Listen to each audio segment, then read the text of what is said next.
திரு பாலகுமாரன் அவர்களின் உடையார் பாகம் 2. பிரம்மராயரும் பஞ்சவன்மாதேவியும் குதிரையில் தஞ்சை மாநகரத்திலிருந்து வடக்கு நோக்கி போன பொழுது எதிரே ஒரு கருப்பு குதிரை டர்க்கி கயிற்றுக்கோள் சேனத்துடன் ஒரு ஆள் ஓட்டி வருவது தெரிந்தது. அதன் தலையில் சிகப்பு பட்டு துணி சுற்றியிருந்தான். குதிரைகள் இரண்டும் ஒன்றையொன்று தாண்டின. சட்டென்று நின்றன. தாண்டி போனது வைஷ்ணவதாசன் என்பதை பிரம்மராயர் புரிந்து கொண்டார். வைஷ்ணவதாசன் குதிரை ஓடிப்போய் வட்டமடித்து பிரம்மராயரை நோக்கி திருப்பி வந்தது. பஞ்சவன்மாதேவி சற்று தொலைவிலே போய் குதிரையை நிறுத்தினாள். அவளும் திருப்பிக் கொண்டு பிரம்மராயரை நோக்கி வந்தாள். ஏன் நின்றுவிட்டீர்கள்? அவரை நோக்கி கேட்டாள். என்னுடைய ஒற்றன் வைஷ்ணவதாசன் என்னை தேடி வந்து கொண்டிருக்கிறான். ஏதோ முக்கியமான செய்தியாக இருந்தால் வேண்டும். எப்படி தெரிந்தது? தலையில் சிகப்பு துணி கட்டி இருக்கிறான். மிக அவசரம் என்று அதற்கு அர்த்தம். அப்படியா? என்ன செய்தி? வைஷ்ணவதாசன் அருகில் வந்தான். அவனுக்கு மெலியதாய் மூச்சு இறைந்து கொண்டிருந்தது. நலமா? விசாரித்தான். நலம். என்ன விசேஷம்? குடந்தையில் உள்ள கம்மாளர்கள் ராஜேந்திர சோழர் பேசிவிட்டு இப்பொழுதுதான் கருந்தட்டாங்குடிக்குள் நுழைந்திருக்கிறார். ஏன்? அதற்கென்ன? அங்குள்ள கம்மாளர்களிடம் பேசுவதற்காக. பிரம்மராயர் முகத்தை நெறித்தார். மறுபடியும் பிரச்சனை வருமா? வந்தே விட்டது. ராஜேந்திர சோழர் எல்லா வாக்குறுதிகளையும் நான் பதவியேற்றதும் நிறைவேற்றுவேன் என்று உரத்த குரலில் மண்ணில் அரைந்து சத்தியம் செய்திருக்கிறார். கம்மாளர்கள் குதூகலத்தில் இருக்கிறார். இங்கு உள்ளவர்களுக்கெல்லாம் அது தெரிந்துவிட்டதா? ஆம், இங்குள்ளவர்களுக்கும் தெரிந்துவிட்டது. உன்னுடைய அபிப்பிராயம் என்ன? பஞ்சவன்மாதேவி கம்மாளர்களுக்கு நடுவே பேச வேண்டாம். நீங்களும் போக வேண்டாம். அவர்கள் கோரிக்கைக்கு எதிராக பேச நாம் வந்துவிட்டோம் என்று அவர்கள் நினைக்கக்கூடும். பேச்சு அதிகரிக்கக்கூடும். ஏன், ராஜேந்திர சோழரே தேவையற்று பேசக்கூடும். புரிகிறது. அரசியே, எனக்கு ஒரு உதவி செய்யுங்கள். தயவுசெய்து மறுபடியும் அரசரோடு சேர்ந்து கொள்ளுங்கள். உங்களுக்கு தேவையான தகவலை நான் அனுப்புகின்றேன். மீண்டும் கம்மாளர் அந்தளர் பிரச்சனை வருமா பிரம்மராயரே? வருவதற்கான எல்லா சாத்தியக்கூறுகளும் இருக்கின்றன. கம்மாளர்களுக்கு இந்த கோரிக்கைகளை நிறைவேற்றுவதாக இளவரசர் சத்தியம் செய்தது அந்தணர்களுக்கு தெரிந்தால் பிரச்சனை பெரிதாகத்தான் போகும். அவர்கள் வேண்டுமென்று கேட்பார்கள். அந்தணர்கள் கூடாதென்று சொல்வார்கள். சோழ தேசத்தில் உள்நாட்டு குழப்பம் ஏற்படும். நீங்கள் ஏன் கருந்தாட்டாங்குடி போக வேண்டாம் என்று சொல்லுகிறீர்கள்? அது நல்லதல்ல. காரணம் பிற்பாடு சொல்லுகிறேன். இப்பொழுது அரசரை நோக்கி போங்கள். நான் என்ன செய்ய? வைஷ்ணவதாசன் கேட்டான். இளவரசருடைய ஒவ்வொரு அணுகுமுறையையும் கவனித்து எனக்கு தகவல் சொல்லிக் கொண்டிரு. நீங்கள் என்ன செய்ய போகிறீர்கள் பிரம்மராயரே? பஞ்சவன்மாதேவி கவலையோடு கேட்டாள். இளவரசருக்கு பிடித்த ஒரு தலைக்கோலி இருக்கிறாள். தெற்கே ராமேஸ்வரம் வரை தீர்த்த யாத்திரை போய் நிசும்பசூதரி கோயில் அருகே தங்கி இருக்கிறாள். அவளுடன் சற்று பேசிவிட்டு வரலாம் என்று நினைக்கிறேன். என்ன பேசுவீர்கள்? இளவரசரை சற்று அமைதியாக இருக்கும்படி நாம் சொல்ல முடியாது. நீங்கள் சொல்ல முடியாது. அவள் சொல்ல முடியும். அவள் சொன்னால் இளவரசர் கேட்பார். யார் அவள்? அவள் பெயர் என்ன? பஞ்சவன்மாதேவி ஆவலுடன் வினவினாள். அவள் பெயர் பறவை. பறவை நாச்சியார். பிரம்மராயர் பதில் சொன்னார். குதிரையை திருப்பினார். நிசும்பசூதரி கோயில் நோக்கி அவருடைய குதிரை போயிற்று. பஞ்சவன்மாதேவி தன் குதிரையை அரசரை நோக்கி செலுத்தினாள். அவள் முகம் மிகவும் கவலையாக இருந்தது. வைஷ்ணவதாசன் மறுபடியும் வடக்கு நோக்கி போனான். இளவரசர் தஞ்சை நகரில் இருக்கும் வரை இரவு பகல் பாராது வேலை இருக்கும் என்று அந்த ஒற்றனுக்கு தெரிந்துவிட்டது. அடியே சீருடையாள், திருவாரூர் பெண்கள் எல்லாம் எங்கிருக்கிறார்கள்? நக்கன் மானாபரணி தலைச்சேரி பெண்களோடு புகுந்து கேட்டாள் அவள். திருவாரூர் பெண்களா? எதிர்ப்பக்கம் கடைசி வீடு. ராஜராஜி என்று ஒருத்தி இருக்கிறாள். அவளுடன் கரியமாணிக்கம் எச்சுமண்டை என்பவர்களும் துணைக்கு இருக்கிறார்கள். அவர்களில் 6-7 திருவாரூர் பெண்கள் வந்து அமர்ந்திருக்கிறார்கள். ஒரே பேச்சும் பாட்டும் அங்கு அமர்க்களப்படுகிறது. சீருடையாள் மானாபரணிக்கு பதில் சொன்னாள். அது சரி, எதற்கு திருவாரூர் பெண்களை தேடுகிறீர்களே? எங்களை எல்லாம் பார்த்தால் தலைக்கோழிகளாக ஆட்டைக்காரிகளாக தெரியவில்லையா? காஞ்சி மாநகரத்து மானாபரணிக்கு தாளம் சொல்ல தெரியுமல்லவா? ஒரு ஜதி சொல்லுங்கள், ஒரு ஆட்டம் ஆடி காண்பிக்கின்றேன். சீருடையாள் இடுப்பில் கை வைத்து நடைத்து காண்பித்தாள். சுற்றியுள்ள பெண்கள் சிரித்தனர். அது இல்லையடி, திருவாரூர்காரிகளுக்கு இளவரசர் ராஜேந்திர சோழர் என்றால் உயிர். அவர் வருகிறார் என்று சற்று முன்பு கேள்விப்பட்டேன். அவர்களுக்கு தெரிவிக்கலாமே என்று நினைத்தேன். அப்படியா? இளவரசர் வருகிறாரா? ஏன், எங்களுக்கு இளவரசர் உயிர் இல்லையா? நாங்கள் எல்லாம் இளவரசரை பகைவர்களாக நினைக்கின்றோம். யார் சொன்னது? எங்கு வருகிறார் இளவரசர்? நேரே இங்குதானே வருகிறார். தலைச்சேரியின் வடக்கு பார்த்த தெருவில் மேடை அமைத்து சுற்றி பந்தம் நட்டு விட்டார்களே, அங்குதானே சகல ஆட்டமும் நடைபெறப் போகிறது. இளவரசரை வரவேற்க நாங்கள் இப்பொழுதே தயார். சீருடையால் நீ அதிகமாக அலட்டிக் கொள்ளுகிறாய். நாம் சாதாரணமாக நடந்தாலே அலட்டிக்கொண்டு நடப்பதாக இங்குள்ள அரசிகளும் அரச குடும்பத்து பெண்களும் நினைக்கிறார்கள். இளவரசர் இங்குதானே வருகிறார், வரட்டும், பார்த்து கொள்ளுகிறேன் என்பது போல் தயவு செய்து பேசாதே. நான் இப்பொழுது என்ன அவதூறாக பேசிவிட்டேன் என்று என் மீது குற்றம் கண்டுபிடிக்கிறீர்கள்? சீருடையால் சீராக பதில் சொன்னாள். தேவையில்லாமல் ஒருவரை ஒருவர் கடிந்து கொள்ள வேண்டாம். திருவாரூர் பெண்களுக்கு தெரிவிக்க வேண்டும், அவ்வளவுதானே. வழிவிடுங்கள். அம்மா, நீங்கள் போங்கள், இதை திருவாரூர் பெண்களிடம் தெரிவியுங்கள். உங்களுக்கு இன்னொரு செய்தி தெரியுமா? என்ன? இந்த இடத்திற்கு அரசர் வருகிறார். அரசருக்கு வருவதற்கு உண்டான ஆயத்தங்கள், எக்காலங்கள் கேட்டுக்கொண்டிருக்கின்றன. ஒரு சிறு முரசு ஒலித்து பிறகு எக்காலம் ஒலித்தது.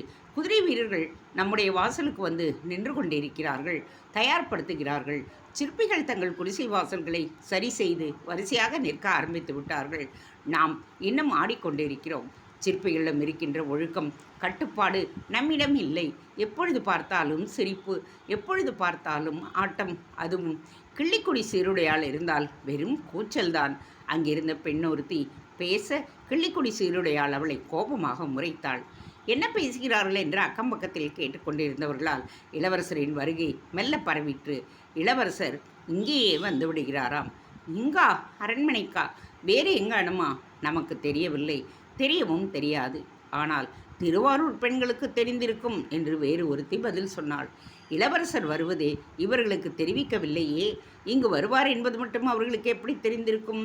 தேடிக்கொண்டு வந்தாலே ஒரு காஞ்சிபுரத்து பெண்மணி, அவள்தான் இளவரசர் எங்கு வருவார் என்பதையும் சொல்லப் போகின்றாள். அதை ரகசியமாக சொல்ல வேண்டும். எல்லோருக்கும் நடுவே இளவரசர் வருகிறார் என்று பேசிக்கொண்டு போகிறாளே, இப்படி சொல்லிக்கொண்டு தெரியும்படி அவளுக்கு கட்டளை கிடைத்திருக்கும். அப்படியா? எத்தனை பேர் இளவரசி நோக்கி ஓடுகிறார்கள் என்று சிலருக்கு தெரிந்து கொள்ள ஆசை. அதனால் இப்படி மெல்ல அவர் வருகையை பற்றி பரப்பி விடுவார்கள். இளவரசரை நோக்கி யார் யார் போகிறார்கள் என்று பார்ப்பார்கள். யார் பார்ப்பார்கள்? அரசருடைய ஆட்கள்தான். எதற்கு இந்த தெரிசமன்? எதற்கு இந்த சதி? இந்த தெரிசமன் 2-3 வருடங்களாகவே நடக்கிறதே சோழ தேசத்தில். உனக்கு தெரியாதா? இளவரசருக்கும் மன்னருக்கும் நடுவே சிண்டு முடிக்க பலர் தவிக்கிறார்கள். புரியாதா உனக்கு? எனக்கு அத்தனை அரசியல் வாசனை இல்லை அடியம்மா. ஒரு பெண் மற்றவளிடம் சொல்ல அவர்கள் அவளை பார்த்து கேலியாக சிரித்தார்கள். அரசியல் வாசனை இல்லை என்று சொன்ன பெண் மெல்ல எழுந்து கொல்லைப்புறத்திற்கு போனாள். அடுக்கி வைத்திருந்த செங்கற்களின் மீது கால் வைத்து சுவர் மீது ஏறினாள். மறுபுறம் குதித்தாள். ஒற்றையடி பாதையோரம் ஓடிப்போய் தொலைவில் நின்று கொண்டிருந்த ஒரு வீரனிடம் இளவரசர் வருகை இங்கு வேகமாக பரப்பப்பட்டு வருகிறது. பல பேர் இளவரசரை பார்ப்பதற்கு தயாராகி கொண்டிருக்கிறார்கள். யார் யார் என்ற விஷயத்தை நாளை உமக்கு சொல்லுகிறேன் என்றாள். அவன் சரியென்று தலையசைத்தான். எனக்கு ஏதேனும் செய்தி உண்டா? அரசர் வருகிறார் உங்கள் இடத்திற்கு. அநேகமாக உன் வீட்டிற்கும் வருவார். வீட்டை வழக்கம் போலவே வைத்திரு. தனி உபசரணை எதுவும் வேண்டாம். அரசரின் வருகைக்கு உனக்கு ஆச்சரியமூட்டதாகவே இருக்கட்டும். சரி, புரிகிறது. அவள் விடைபெற்று கொண்டு மறுபடியும் சுவர் பக்கம் வந்தாள். எகிரி குதித்து உள்ளே நுழைந்தாள். கை கால்களை அலம்பிக் கொண்டாள். மறுபடியும் வாசல் திண்ணையில் வந்து உட்கார்ந்து கொண்டாள். அதற்குள் அங்கே இளவரசரின் வருகை பெரிதாக பேசப்பட்டு தேவரடியார்கள் கூட்டம் வேக வேகமாக சிங்காரித்து கொண்டது. மாட்டு வண்டிகள் பூட்டப்பட்டன. திறந்த வண்டிகளில் ஏறி நின்று கொண்டார்கள். உயர்ந்த கொம்புகளை பிடித்து கொண்டார்கள். மாட்டு வண்டிகள் கிளம்பின. நிசும்பசூதனி கோயில் நோக்கி வேகமாக விரட்டப்பட்டன. ஒவ்வொரு மாட்டு வண்டியிலும் 15-20 இளம்பெண்கள் கொத்து கொத்தாக புடவை பறக்க நின்று கொண்டு போவதை பார்த்து அடிமை வீரர்கள் வியப்பில் ஆழ்ந்தனர். இந்த தஞ்சைக்கு வராமல் இத்தனை விஷயங்களையெல்லாம் வேடிக்கை பார்க்காமல் சொந்த ஊருக்கு போனவர்கள் அத்தனை பேரும் மடையர்கள். அங்கு வெறும் அவமானப்பட்டு கொண்டு கூனி குறுகி உட்கார்ந்து கொண்டிருப்பார்கள். இங்கு நடக்கின்ற இந்த விசித்திரங்களை நாம் என்றேனும் ஒரு நாள் ஊருக்கு போய் நிச்சயம் சொல்வோம் என்று பரபரப்பாக பார்க்க துவங்கினர். தேவரடியார்கள் பாதி கும்பல் நிசம்பசூதனி கோயில் நோக்கி போயிற்று. சிற்பிகளுக்கு இந்த தகவல்கள் சொல்லப்பட்டன. இளவரசர் வந்தால் எங்களுக்கு என்னையா? நாங்கள் மன்னரால் அழைத்து வரப்பட்டு இருக்கிறோம். மன்னர் கொடுக்கும் உணவை உண்டு கொண்டிருக்கிறோம். மன்னருக்காக கோயில் எழுப்ப எந்த நேரமும் தயாராக இருக்கிறோம். வேறு எவர் பற்றியும் எது பற்றியும் எங்களுக்கு அக்கறை இல்லை. உடையார் ஸ்ரீ ராஜராஜ தேவரை தவிர வேறு எவர் கட்டளைக்கும் நாங்கள் அடிபணிய மாட்டோம். சிற்பிகளின் தலைவர் உரத்து பேசிய போது ஒரு சேனாதிபதி அவர் தோளில் வைத்து கையை வைத்து போதும், பேசியது போதும் என்று நிறுத்தினார். சிற்பிகளின் தலைவனும் மற்றவர்களும் அவரை உறுத்து பார்த்தார்கள். முன்னுக்கு வர துடிக்கின்ற ஒவ்வொரு மனிதனும் அன்றைய அரசியல் நிலவரம் பற்றி மிக தெளிவாக புரிந்து கொள்வது நல்லது. உடையார் ஸ்ரீ ராஜராஜ தேவரை தவிர வேறு எவரையும் வணங்க மாட்டேன் என்று நீங்கள் எல்லாம் பேசக்கூடாது. எல்லோருக்கும் வணக்கம், எல்லோருக்கும் நாங்கள் உழைக்க தயாராக இருக்கிறோம் என்றுதான் நீங்கள் பேச வேண்டும். நீங்கள் இப்படி பேசுவது இளவரசர் ராஜேந்திருக்கு எதிராக பேசுவது போல் உள்ளது. மன்னர் மீது உள்ள அன்பால் தவறாக பேசிவிட்டீர்கள். இனி ஒரு பொழுதும் இப்படி பேசாதீர்கள். எதற்காக நீங்கள் இப்படி எச்சரிக்கிறீர்கள்? இளவரசர் அரசராகிடுவார் என்று சொல்லுகிறீர்களா? சிற்புகளில் ஒருவன் கேட்க சேனாதிபதி பதிலளித்தார். ஆகலாம். இன்றோ அல்லது நாளையோ அல்லது 4 வருடம் கழித்தோ இளவரசர் அரசராகிவிடலாம். இளவரசர் ஆட்சிக்கு வந்துதானே ஆக வேண்டும். என்ன சொல்லுகிறீர்கள் சேனாதிபதி? இளவரசர் ஆட்சிக்கு வந்தால் சிற்பிகள் வேண்டாம் என்று தூக்கி போட்டு விடுவாரா? கோவில்கள் கட்ட தேவையில்லை என்று உத்தரவிட்டு விடுவாரா? இது முட்டாள்தனமான பேச்சு. உங்களை போன்றவருக்கு எதற்கு அரசியல்? யார் ஆட்சிக்கு வந்தாலும் அவர்கள் அனுசரித்து போக வேண்டிய நிலையில் தானே நீங்கள் இருக்கிறீர்கள். எனவே மிருதுவாக பேசுவது நல்லதென்று சொல்லுகின்றேன். சேனாதிபதி சொல்ல அங்கு மௌனம் நிலவியது. சேனாதிபதியே மறுபடியும் பேச்சு துவங்கினார். உங்களுக்கு என்ன என்று தெரியுமா? இளவரசர் கம்மாளர்கள் மீது மிகுந்த கரிசனத்தோடு இருக்கிறார். அவர்கள் இடையூறு உழைத்து கொடுக்கின்ற ஆயுதங்களால் தான் வெற்றி பெற்றோம் என்றும் நினைக்கின்றார். அவர்களுக்கு சலுகைகள் கொடுக்க தயாராக இருக்கிறார். என்ன சலுகை என்று தெரியுமா? கேள்விப்பட்டிருக்கிறேன். கம்மாளர்கள் பூநூல் அணிந்து கொள்ள வேண்டும் என்று கேட்டார்களாமே. எதற்கு? பெருந்தச்சரின் குரலில் வியப்பு இருந்தது. ஏன் கேட்கக்கூடாது? எதற்கு என்று ஏன் கேட்கிறீர்கள் நீங்கள்? இந்த சோழ தேசத்து அரசாங்கம் நடப்பதே கருமார்களின் உதவியால் தான் என்கின்ற போது, கம்மாளர்கள் குலத்திற்கு என்கின்ற போது அவர்கள் குலத்திற்கு உண்டான மரியாதையை கொடு என்று கேட்பதில் என்ன தவறு? அந்தணர்கள் ஏற்க மாட்டார்களே. அந்தணர்கள் யார் ஏற்பதற்கு? உடையார் ஸ்ரீ ராஜராஜ தேவர் என்ன சொல்லுகிறார்? அந்தணர்கள் என்ன சொல்லுகிறார்களோ அதைத்தான் உடையார் ஸ்ரீ ராஜராஜ தேவர் சொல்லுவார். அந்தணர்களை மறுக்க அவரும் மறுத்து விடுவார். தேவையில்லாத பிரச்சனை தானே இது. எல்லோர் முன்பும் இந்த புறக்கணிப்பு நடந்ததா?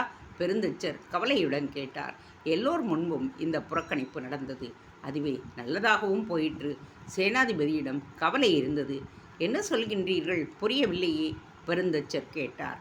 அங்கே ஒரு அமைதி நிலவியது. சேனாதிபதியின் கேள்வியால் அங்கே ஏற்பட்ட அமைதியை ராஜராஜ பெருந்தச்சர் மிக சாதாரணமாக உடைத்தார். இளவரசர் ராஜேந்திரர் இந்த புறக்கணிப்பை மனதுக்குள் குறித்து கொண்டாள். கம்மாளர்களின் வருத்தத்தை அறிந்து கொண்டார். நேரடியாக போய் சமாதானம் செய்தார். என்னவென்று? நமக்கு நல்ல காலம் வரும், அதுவரை பொறுத்து கொள்ளுங்கள் என்று சொன்னார். நமக்கு என்று சொன்னாரா? ஆம், அவரை கம்மாளருடன் சேர்த்து கொண்டார். இதற்கு உண்மையில் என்ன அர்த்தம்? இன்னொரு சிற்பி கேள்வி கேட்டார். என்னுடைய பதவி காலம் வரும்பொழுது நான் உங்களுக்கு நீங்கள் கேட்ட உதவியை செய்வேன் என்று அர்த்தம். சரி, ஏதோ செய்துவிட்டு போகட்டும், அதனால் எங்களுக்கு என்ன? முட்டாள்தனமாக பேசுகிறீர்கள் நீங்கள். நீங்கள் யார்? உங்கள் தொழில் என்ன? நாங்கள் கற்சிற்பிகள். உங்களுக்கும் கம்மாளர்களுக்கும் என்ன உறவு? நாங்கள் எல்லோரும் ஒரே இனம். கல் வேலை செய்பவர்கள், பொன் வேலை செய்பவர்கள், உலோகச் சிற்பங்கள் செய்பவர்கள், வீடு கட்டுபவர்கள், மரவேலை செய்பவர்கள், துணி நெய்பவர்கள் எல்லோரும் ஒரே இனம் என்று சொல்லப்படுவதுண்டு. தேவ சிற்பியை விட விஸ்வகர்மாவை விடமிருந்து பிறந்தவர்கள் நாங்கள் என்றும் சொல்லுவதுண்டு. ஆக கருமார்களுக்கு என்ன உயர்வு கிடைக்கிறதோ அத்தனை உயர்வும் உங்களுக்கும் கிடைக்கும் அல்லவா? சேனாதிபதி கேட்டுவிட்டு கண் சிமிட்டினார். இப்பொழுது என்ன கேட்டுவிட்டது? ஒரு கல்தச்சர் கடுகடுப்பாக போனார். பூநூல் அணிந்து கொள்ளலாமே. மறுபடியும் சேனாதிபதி உரக்க கூறினார். அது எங்கள் வேலைக்கு இடைஞ்சல். பூநூல் அணிந்து கொள்வது எதற்காக? அணிந்து என்ன செய்ய போகிறோம்? தேவையில்லாத கோரிக்கை. அந்தணர்களுக்கு ஒரு பயம் ஏற்படுத்துகின்ற முயற்சி. அவர்களை போட்டிக்கு அழைக்கின்ற மனப்பான்மை.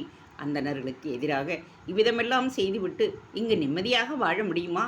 ஏன், அந்தணர்கள் என்ன செய்து விடுவார்கள்? உங்களுக்கு தெரியாத ஐயா சேனாதிபதி, நீங்கள் சும்மா இருங்கள். அந்தணர்கள் மிக மிக ஆபத்தானவர்கள். எப்பொழுது எங்கே நம்மை குழி தோண்டி புதைப்பார்கள் என்று சொல்லவே முடியாது. உண்மையிலேயே அவசியமான ஒரு கோரிக்கையாக இருந்தால் நாமும் கம்மாளர்களோடு சேர்ந்து கொள்ளலாம். மாட மாளிகைகள் கட்டி கொடுக்கிறீர்கள், மிகப்பெரிய கோவில்களை நிர்மாணிக்கிறீர்கள். ஆனால் உங்களுக்கு வாழ்வு ஓலை குடிசைதான் என்று எழுதி வைக்கப்பட்டு இருக்கிறது. அதுதானே எங்களுக்கு நல்லது. சூடான பாறாங்கல்லில் உட்கார்ந்து வேலை செய்கிறவர்கள் கட்டடத்தில் இருக்கும்போது அந்த சூடு உடம்பு விட்டு குறையாமல் போய்விடும். வெட்ட வெளியில் படுப்பதும் கூரை குடிசைக்குள் கூடுவதுமாக சிற்பிக்கின் உடம்புக்கு நல்லது.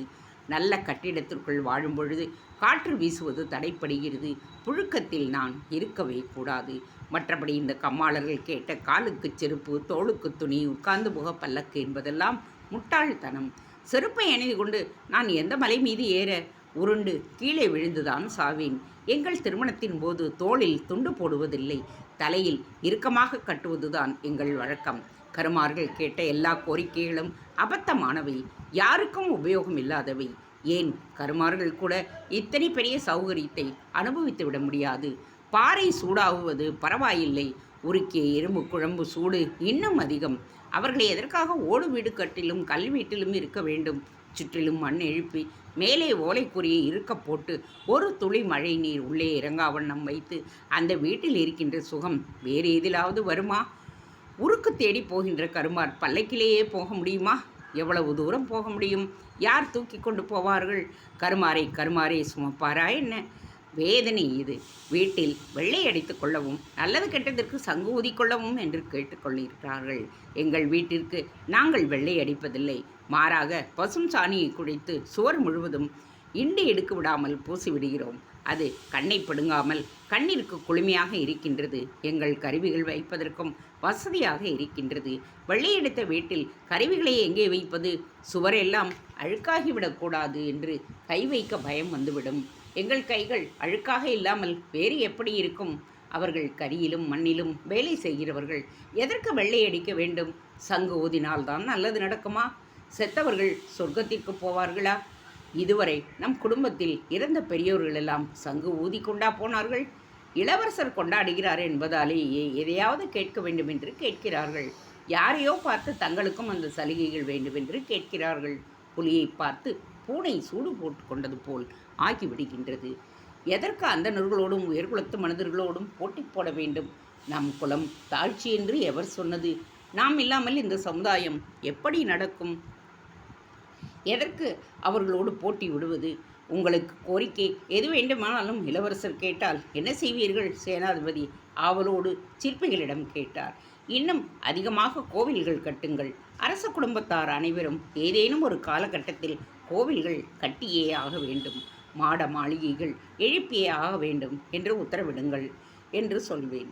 பரம்பரையாக வேலை இருக்குமல்லவா? ஏதாவது ஒரு கலாச்சாரம் இந்த பூமியில் நிற்கும் அல்லவா? அது முக்கியமல்லவா? எல்லா செங்கல் தலைகளையும் கற்றளிகளாக மாற்ற வேண்டும் என்று கைகூப்பி கேட்டுக்கொள்ளுவேன். உடையார் ஸ்ரீ ராஜராஜ தேவருக்கு அப்படி ஒரு எண்ணமும் இருக்கின்றது. அவருக்கு அப்படி ஒரு எண்ணம் உருவாக காரணமே நாங்கள்தான். இதனால் எங்களுக்கு மட்டுமா வேலை கிடைக்கும்?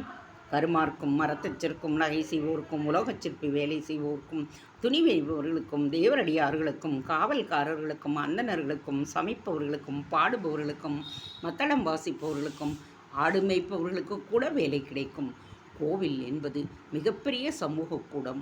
ஒவ்வொரு ஊரிலும் மிகப்பெரிய சமூக கூடம் இருந்தால் அந்த ஊருக்கு மரியாதை, அந்த மக்களுக்கு அந்த ஊர் மீது அந்த ஊர் சபை மீது ஒரு பிடிப்பு ஏற்படும். உட்கார்ந்து பேச இடமிருந்தால் நிச்சயம் பேசுவார்கள். பேசினாலேயே பிரச்சனைகள் தீரும். அப்படி உட்கார்ந்து பேசக்கூடிய கோயில்களை, அதாவது சமூக கூடங்களை நிர்மாணிப்பது நம்முடைய பணி.